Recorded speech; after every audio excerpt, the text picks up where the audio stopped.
আসসালামু আলাইকুম। আশা করি সকলে ভালো আছেন। আজ আমরা সমসাময়িক বিষয়ে একটি গুরুত্বপূর্ণ কলাম নিয়ে কথা বলবো এবং সেই কলামটি আমরা বাংলায় থেকে ইংরেজিতে কিছুটা অনুবাদ করার চেষ্টা করব। তো আসুন দেখি যে এই কলামটি কি আছে। এটি প্রথম আলোতে একটি কলাম ছাপা হয়েছে। রিসেন্টলি আমাদের বাংলাদেশের মুক্তিযুদ্ধের সময় একজন সত্যিকার অর্থে তিনি একজন বন্ধু ছিলেন, সাইমন ড্রিং। তার কথা আপনারা অনেকেই জানেন। তিনি 16 তারিখে মারা গিয়েছেন। যদিও তার এই মারা যাওয়ার খবরটি আমাদের নিউজ পেপারে এসেছে 4 দিন পর, 20 তারিখে আমরা এটা জানতে পারি। তো এগুলো নিয়েই হচ্ছে যে একটা কলাম, মঞ্জুরুল হাসান বুলবুল নামে একজন, ইনি একটা কলাম লিখেছেন প্রথম আলোতে। তো এই কলামটিতে বেশ কিছু তথ্য আছে গুরুত্বপূর্ণ। আহ, যেমন আমাদের মুক্তিযুদ্ধের সময় তার যে অবদান এবং মুক্তিযুদ্ধ পরবর্তী সময়েও তার বেশ কিছু অবদান ছিল। তো সেই ব্যাপারগুলো এখানে খুব সুন্দর করে কলামটিতে লেখা আছে। তারপর তিনি পরবর্তী সময়ে 21শে টিভির ম্যানেজিং ডিরেক্টর ছিলেন। এটা একটা গুরুত্বপূর্ণ তথ্য। তারপর তিনি ঐতিহাসিক 7ই মার্চের যে রেসকোর্স ময়দানের যে বঙ্গবন্ধুর ভাষণ ছিল, সেই ভাষণটিও তিনি কাভার করেছিলেন এবং বঙ্গবন্ধুর সাথে তার একটা চমৎকার সখ্য ছিল। এবং তিনি ব্যক্তিগতভাবে তিনি অত্যন্ত পেশাদারিত্বের পরিচয় দিয়েছেন এবং তিনি খুব সাহসিকতার সাথেই তিনি অনেকগুলো কাজ করেছেন যেগুলো বাংলাদেশের পক্ষে ছিল এবং আন্তর্জাতিক সংবাদ মাধ্যমে বাংলাদেশের একটা চমৎকার একটা উপস্থিতি মানুষের দৃষ্টি আকর্ষণ তিনি করতে পেরেছিলেন। তো আপনারা সবাই এই কলামটি পড়তে পারেন। আমি কলামটির লিংক ভিডিও ডেসক্রিপশনে দিয়ে দিব, সেখান থেকে আপনারা দেখতে পারেন।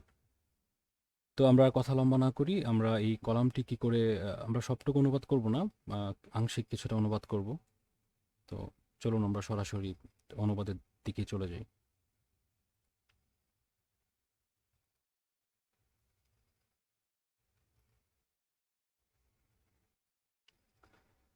তো এই কলামটির টাইটেল ছিল যে সাইমনের ফিরে আসা হলো না। তো এটাকে যদি আমরা অনুবাদ করতে চাই, আপনারা জানেন যে অনুবাদ করতে গেলে শুধুমাত্র ওয়ার্ড বাই ওয়ার্ড অনুবাদই নয়, অনুবাদ আসলে করতে হয় ভাবানুবাদ। অনুবাদ করলে সেটাকে কখনো অনুবাদ মনে হয় না এবং এটা পড়তে বেশ ভালো লাগে। আর একটা চমৎকার একটা অনুবাদের বৈশিষ্ট্য হচ্ছে যে এটাকে পড়তে গেলে কখনো মনে হবে না যে এটাকে অনুবাদ করে অন্য একটা ভাষা থেকে অনুবাদ করা হয়েছে। তো আমরাও চেষ্টা করেছি এটাকে কিছুটা ভাবানুবাদ করার। তো আপনারা নিজেরা এটা দেখবেন এবং আপনারা নিজেরা কমেন্ট করে জানাতে পারেন যে এটা কোনো একটা স্পেসিফিক কোনো একটা সেন্টেন্সের বা একটা এক্সপ্রেশনের আরও ভালো যদি কোনো অনুবাদ আপনাদের মাথায় থাকে, সেটা আপনারা বলতে পারেন। ঠিক আছে, প্রথম টাইটেলটি ছিল যে সাইমনের ফিরে আসা হলো না। তো এটাকে আমরা অনুবাদ করেছি এভাবে: Simon drink field to make a comeback. তো এখানে কামব্যাক কথাটা অর্থে এটাই বোঝানো হয়েছে যে তিনি সুস্থ হতে পারেননি এবং তিনি আর মৃত্যুর মুখ থেকে ফিরে আসতে পারেননি। দ্বিতীয় বাক্যটি হচ্ছে না, সাইমনের আর ফিরে আসা হলো না। তো এটাকে আমরা এই নাটকের লিখেছি no, then recovery has not happened for Simon drink.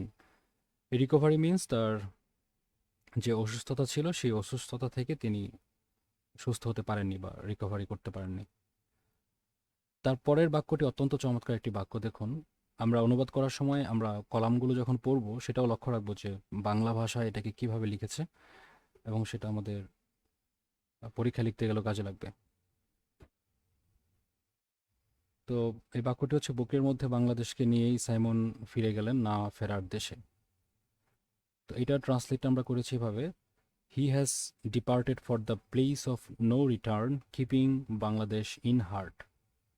তো এখানে অনেকের প্রশ্ন আসতে পারে বা আপনাদের মনে খটকা লাগতে পারে যে এখানে বুকের মধ্যে লিখেছে, তো আমরা ইন হিজ চেস্ট বা এই ধরনের কথা কেন লিখি?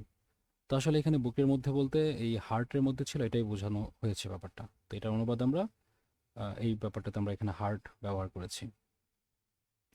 তার পরের বাক্যটি হচ্ছে, পারিবারিক সূত্র জানাচ্ছে 16 জুলাই বেলা 2:30টায় রোমানিয়ায় অস্ত্রোপচারের পর কিছুটা সুস্থ হয়েও মারা যান তিনি। অর্থাৎ কি বলতে চাচ্ছে এখানে, যে পারিবারিক সূত্রটা জানাচ্ছে যে 16 তারিখে তিনি তার অস্ত্রোপচার করা হয়েছিল এবং এই অস্ত্রোপচারের পর তিনি কিছুটা সুস্থ হয়েছিলেন বটে, কিন্তু শেষ পর্যন্ত তিনি মারাই গিয়েছেন। তো এই পুরো ভাবটা আমরা তুলে ধরেছি ভাবে যে according to his family source, তার ফ্যামিলি সোর্সের মতে হি ডাইড অন 16 জুলাই। এখানে যেহেতু 16 জুলাই একটা ডেটের আগে প্রিপোজিশনটা হবে on, in Romania after a surgery, একটি সার্জারি পর তিনি মারা যান। Though he was feeling slightly better prior to his death, তো যদিও তিনি কিছুটা ভালো অনুভব করছিলেন তার মৃত্যুর ঠিক পূর্ব মুহূর্তে, অর্থাৎ তিনি কিছুটা সুস্থ হলেও আর তিনি বাঁচতে পারেননি, তিনি মারাই যান। তার পরের বাক্যটি হচ্ছে সপরিবারে তার শিগগিরই স্থায়ীভাবে বসবাসের জন্য ফ্রান্সে যাওয়ার কথা ছিল এবং তিনি আত্মজীবনী লেখার পরিকল্পনাও করছিলেন। অর্থাৎ তিনি প্ল্যান করছিলেন তিনি ফ্রান্সে যাবেন এবং তিনি সেখানে যেয়ে আত্মজীবনী লিখবেন। তো he was supposed to immigrate to France very soon and he had a plan to start writing an autobiography. Autobiography কথাটা কেন লিখলাম? কারণ উনি আত্মজীবনী লিখবেন এবং সেটা নিজেই লিখবেন, তো সেটার জন্য হচ্ছে অটোবায়োগ্রাফি। আর এখানে ইমিগ্রেট, EMIGRAT, এই ইমিগ্রেট মানে হচ্ছে যে কোথাও যে পার্মানেন্টলি সেটেল হওয়ার জন্য এই ইমিগ্রেট কথাটা ইউজ করা হয়, আদারওয়াইজ আমরা এখানে আই দিয়ে লিখতাম। তারপরে বাক্যটি হচ্ছে তিনি টুকরো স্মৃতি কথাও লিখেছিলেন। দেন এটাকে আমরা লিখেছি he had already written down bits and pieces of his memoirs. অর্থাৎ তার যে স্মৃতিকথা ছিল এটা টুকটাক, এই বিটস অ্যান্ড পিসেস মিন হচ্ছে টুকিটাকি লিখে রাখা, মানে তিনি তার স্মৃতিকথা টুকিটাকি লিখে রেখেছিলেন। বাংলাদেশের স্বাধীনতার সুবর্ণ জয়ন্তী নিয়ে একটি বড় কাজের পরিকল্পনা তার ছিল। He also had enormous plan. Enormous plan মানে হচ্ছে একটা ব্যাপক পরিকল্পনা তার ছিল রিগার্ডিং গোল্ডেন জুবিলি অফ বাংলাদেশের ইন্ডিপেন্ডেন্স, অর্থাৎ বাংলাদেশের স্বাধীনতা নিয়ে। খুব সিম্পল একটা সেন্টেন্স আমরা এটা অনুবাদ করার চেষ্টা করেছি। তারপরে দেখুন একটা বড় বাক্য, সেটা হচ্ছে শুধু সাংবাদিকতা নয়, নানা কল্যাণমূলক কাজে সাইমনের জড়িত থাকার কথা বলে তার স্ত্রী জানাচ্ছেন রোমানিয়ার এতিম শিশুরা তাকে বাবা হিসেবেই জানতো। তার মানে এই এক্সপ্রেশনটা কি, যে তিনি শুধু সাংবাদিকতাই করতেন না, তিনি বিভিন্ন জনকল্যাণমূলক কাজেও অংশগ্রহণ করতেন এবং রোমানিয়ার এতিম শিশুরা তাকে বাবা হিসেবে জানতো। Then according to his wife, besides journalism, সাংবাদিকতার পাশাপাশি he engaged himself in philanthropy. এখানে কল্যাণমূলক কাজ বলতে আসলে ফিল্যান্থ্রপি, আমরা এটাকে একটা ওয়ান ওয়ার্ড সাবস্টিটিউশন ইউজ করেছি এই কারণে যে এখানে আমরা ওয়েলফেয়ার ওয়ার্ক বা আদার কিছু একটা ইউজ করতে পারতাম, বাট কল্যাণমূলক কাজ মিনসই হচ্ছে এটা মানব কল্যাণমূলক কাজ অবভিয়াসলি, তো এখানে আমরা ফিল্যান্থ্রপি ইউজ করতেই পারি।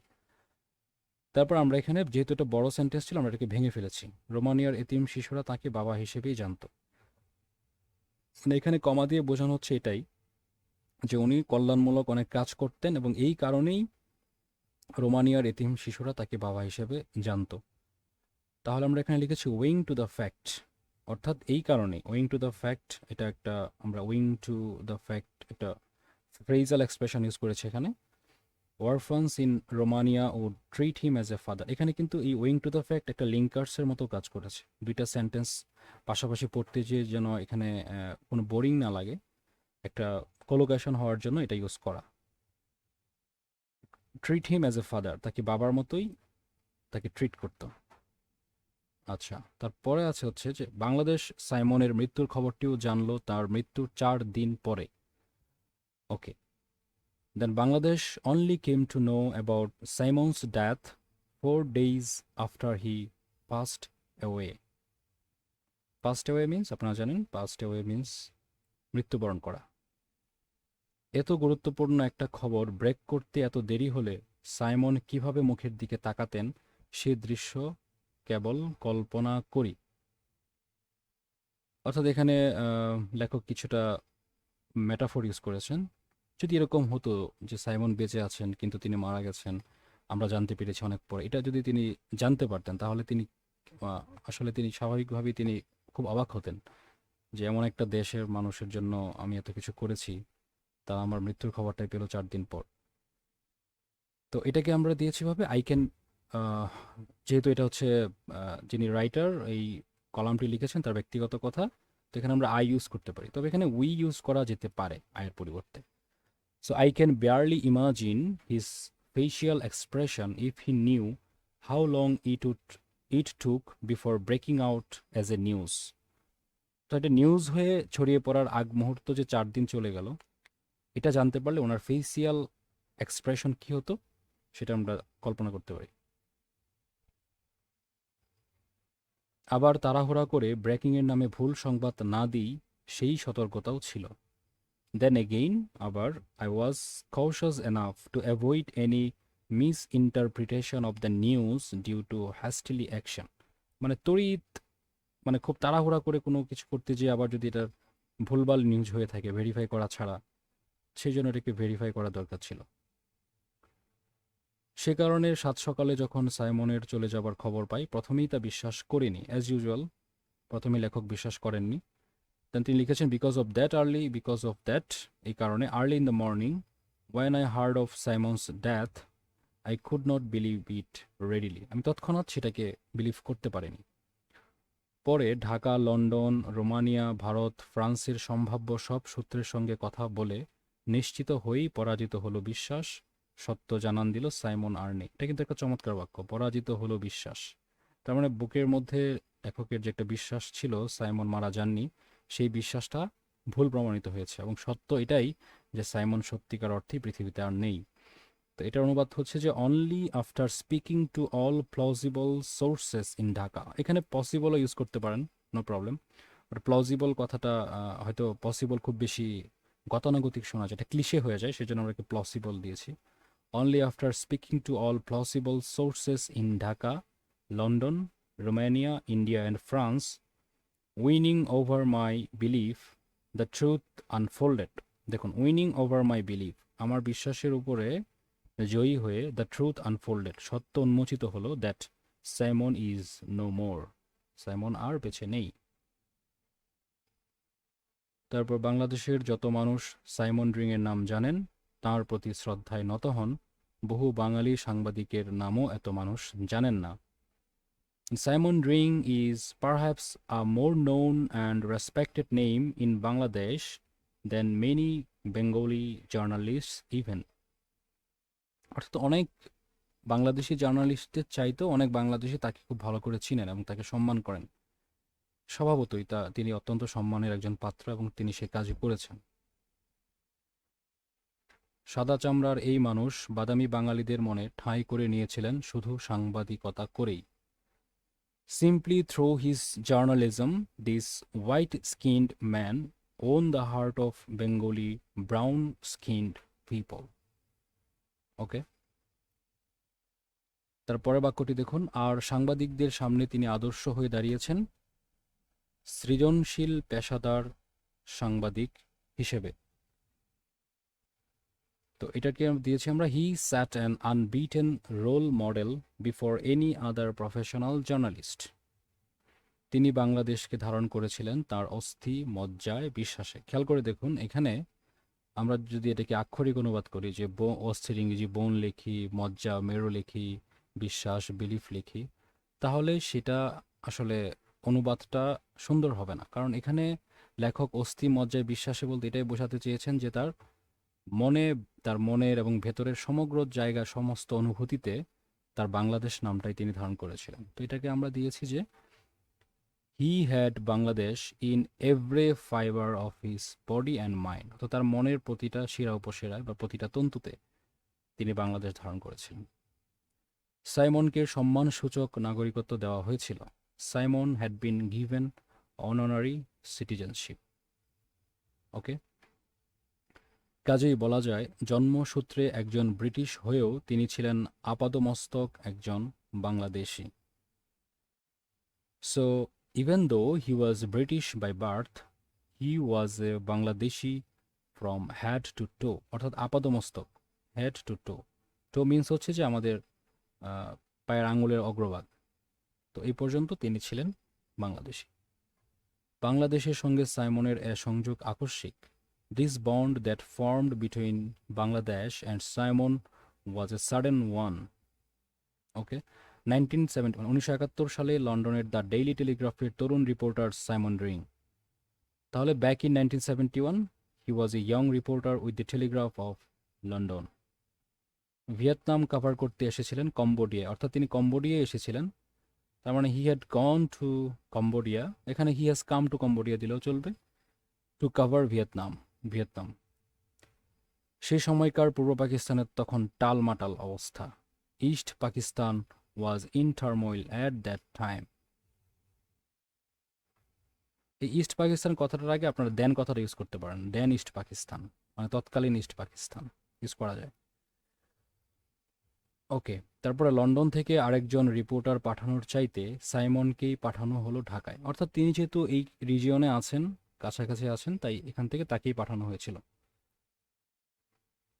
তাহলে rather then sending another reporter from London, Simon was sent to Dhaka. এই দেখুন, এই কিন্তু তিনি ঢাকায় এলেন আর বাংলাদেশের সাথে তার বন্ডিংটা গ্রো করলো।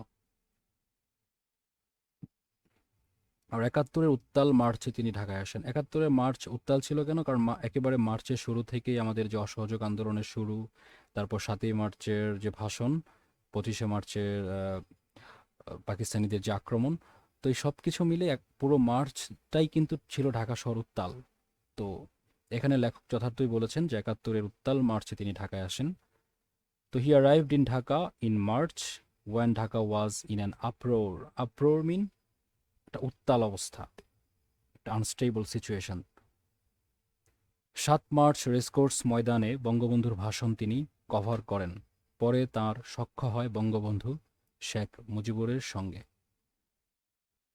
তো হি covered Bangabandhu's 7th March speech. এখানে আপনারা 7th মার্চ স্পিচ না দিয়ে 7th মার্চ অ্যাড্রেস দিলে আরও বেশি ভালো হবে, অ্যাড্রেস দিতে পারেন, 7th March address.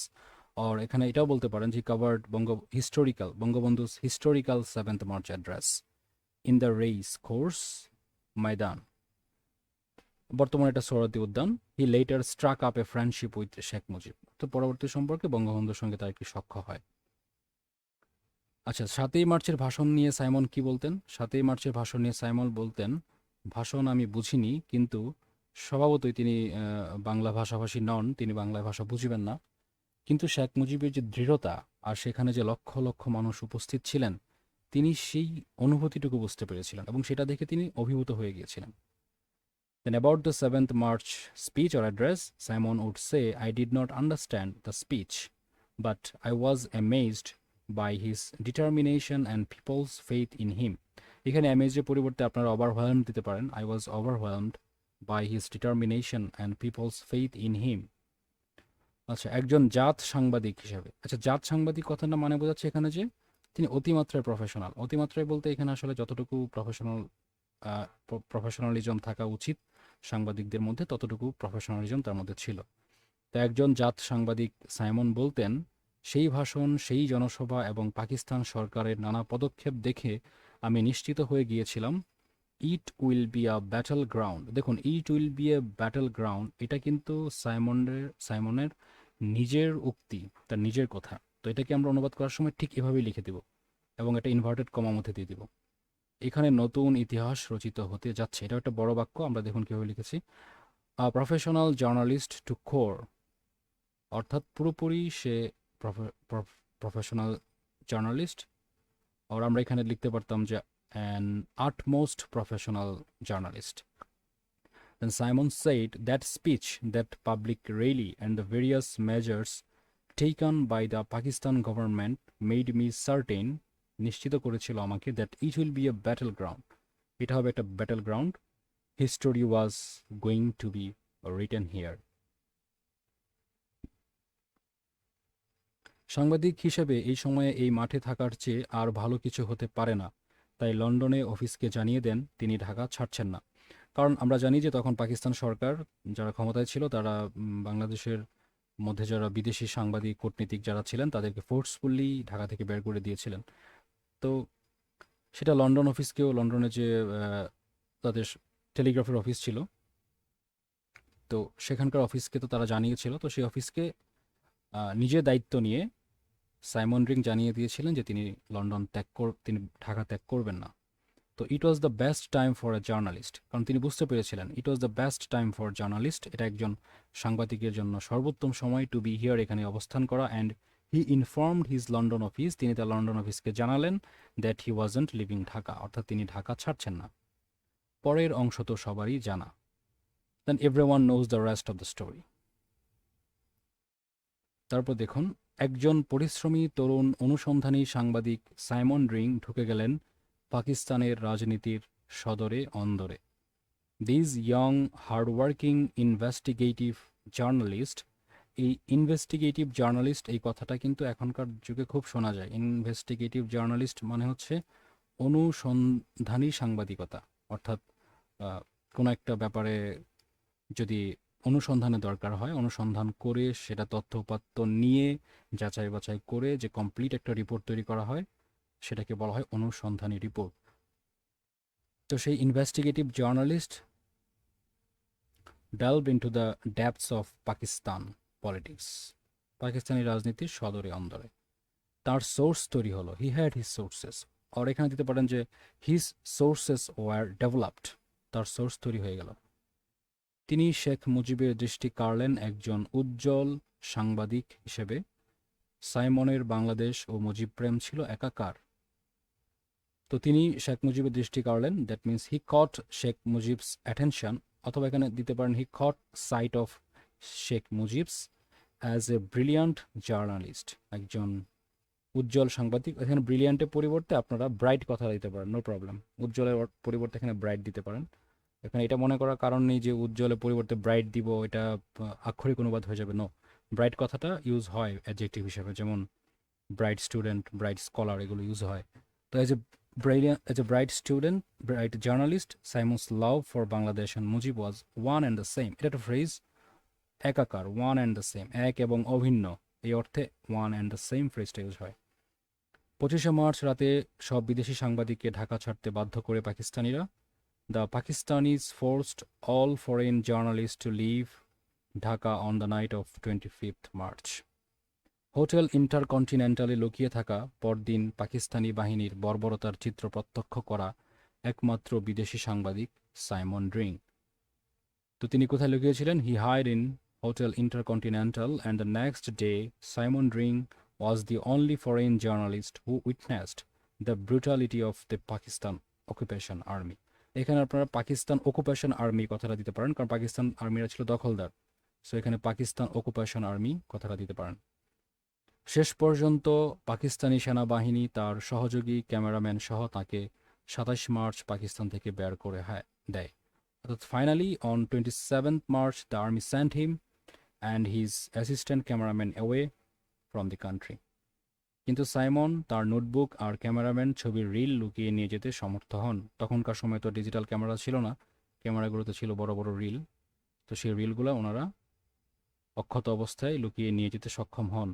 But Simon managed to take his notebook with him, and his cameraman also managed to sneak out his reel of film. তো এগুলো লুকিয়ে নিয়ে যেতে সক্ষম হয়েছিলেন। 1971 সালের 30শে মার্চ লন্ডনের ডেইলি টেলিগ্রাফে প্রকাশিত হয় সাইমন রিংয়ের report tanks crash revolt in Pakistan.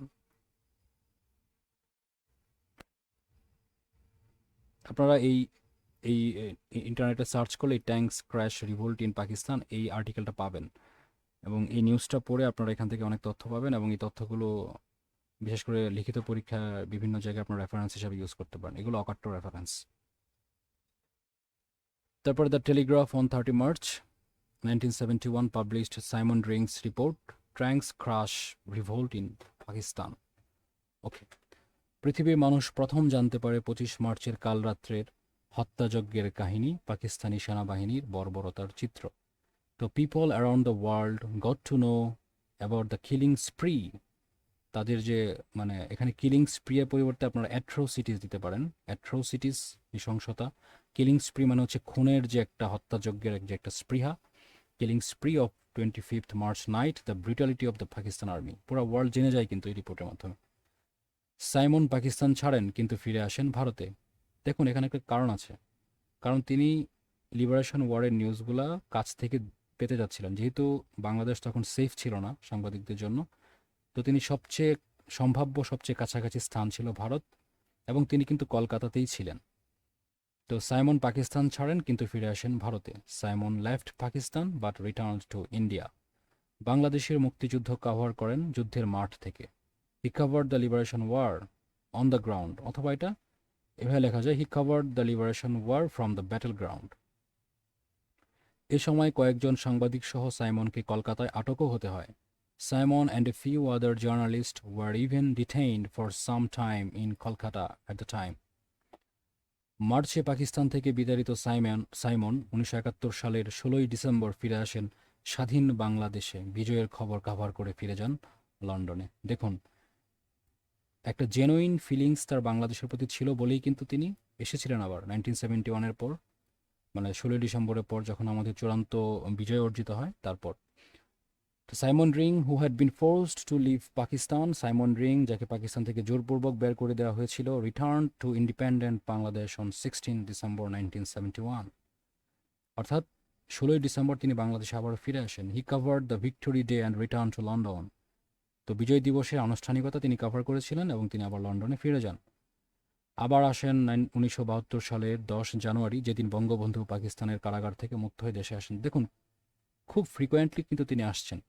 1971 সালে 16ই ডিসেম্বর তিনি এলেন, তারপর আবার 1972 সালের 10 জানুয়ারি, মোটামুটি 1 মাস সময়ের ব্যবধানে উনি আবার চলে এলেন।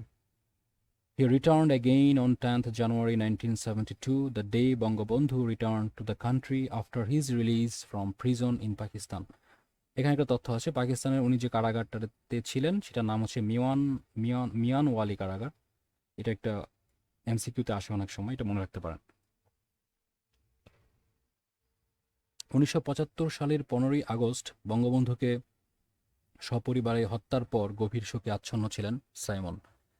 তো সাইমন প্লাংড ইন্টু ডিপ সরো, অর্থাৎ গভীর শোকে আচ্ছন্ন, প্লাংড ইন্টু ডিপ সরো when Bangabandhu was assassinated along with his family on 15 August 1975.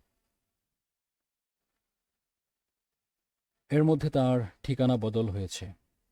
He had changed workplaces and was with BBC at the time. নানা দেশে যুদ্ধ সংঘাত কাভার করতে করতে অভিজ্ঞ হয়ে ওঠেন, কিন্তু মাথার মধ্যে বাংলাদেশ ছিল সারাক্ষণ।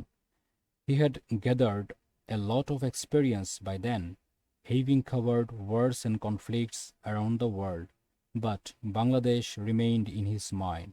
কিন্তু বাংলাদেশ তার হৃদয়েই ছিল। 1996 সালে দেশে মুক্তিযুদ্ধের পক্ষের সরকার ক্ষমতায় আসার পর দেশে নতুন নানা উদ্যোগের মধ্যে বেসরকারি খাতে টেলিভিশনের অনুমতি দেওয়া শুরু হয়। তো দেখুন, মুক্তিযুদ্ধের পক্ষের সরকার, এই কথাটার একটা সুন্দর ইংরেজি আছে, এটা হচ্ছে দ্য প্রো লিবারেশন গভর্নমেন্ট। অর্থাৎ প্রো লিবারেশন গভর্নমেন্ট মিনস হচ্ছে মুক্তিযুদ্ধের পক্ষের শক্তি।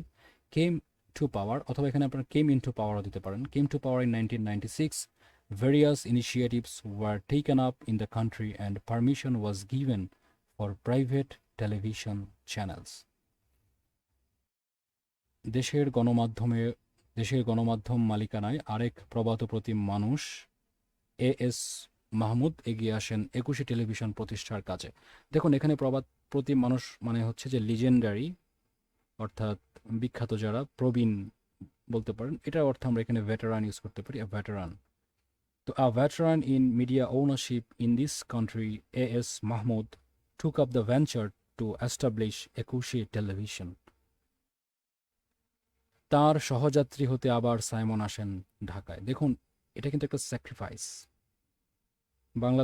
তখনও তো বাংলাদেশ এই অবস্থায় আসেনি, তখনও যুদ্ধ বিধ্বস্ত বাংলাদেশ কেবলমাত্র তার ক্ষয়ক্ষতি কাটিয়ে ওঠার চেষ্টা করছে 1996-এ এসে। তো ঠিক তখনকার সময়ে সাইমন চলে আসেন বাংলাদেশে, অর্থাৎ তিনি যখনই সুযোগ পেয়েছেন ছুটে এসেছেন বাংলাদেশে।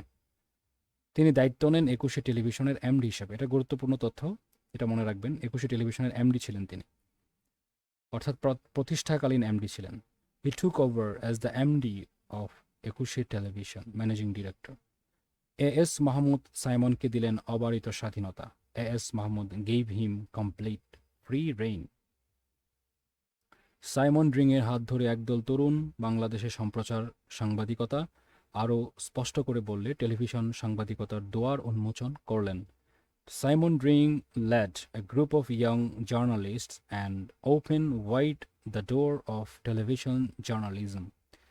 His leadership and creativity undoubtedly নিঃসন্দেহে made him the father তাকে ফাদার অফ ব্রডকাস্ট জার্নালিজম অর্থাৎ সম্প্রচার সাংবাদিকতা বাংলাদেশে in this country even in this subcontinent এবং এই ভারতীয় উপমহাদেশে পর্যন্ত তিনি হলেন যে এই সম্প্রচারমূলক সাংবাদিকতার জনক বা পথিকৃৎ। তো আজকে আমরা এখানেই শেষ করি। পুরো আর্টিকেলটা অনুবাদ করে দিতে পারলে ভালো হতো। আশা করি পরবর্তী কলামগুলো আমরা আরও বেশি করে অনুবাদ করব।